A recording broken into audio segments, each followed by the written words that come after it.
Несмотря на поздний час, на проспекте Путина многолюдно. Сотни жителей и гостей столицы прогуливаются по одной из центральных улиц, которая в этот вечер превратилась в своеобразный Грозненский Арбат. Мы приехали из Крыма.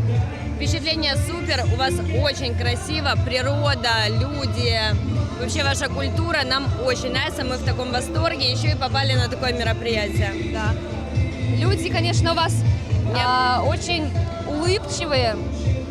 Очень доброжелательные. Все готовы помочь, все подходят, улыбаются, все подсказывают дорогу, куда идти, переживают, дойдем ли мы до места назначения.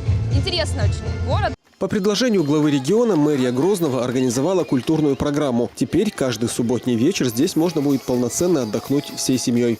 Хочу поблагодарить главу нашей республики Рамзана Ахматовича Кадырова за тот приятный вечер, который он для нас организовал. Хорошо, что нашей молодежи появилась возможность проводить вечера, отдыхать в такой обстановке.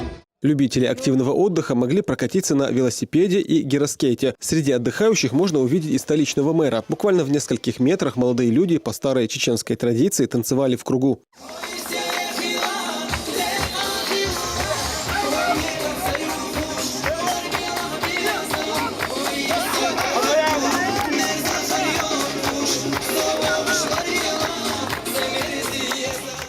Организаторы надеются, что это мероприятие станет еще одной отличительной особенностью города высоток, а для жителей Грозного – возможностью разнообразить свой досуг в выходные. Зураб Центроев, Лариса Джабраилова и Ибрагим Налаев. Новости 7.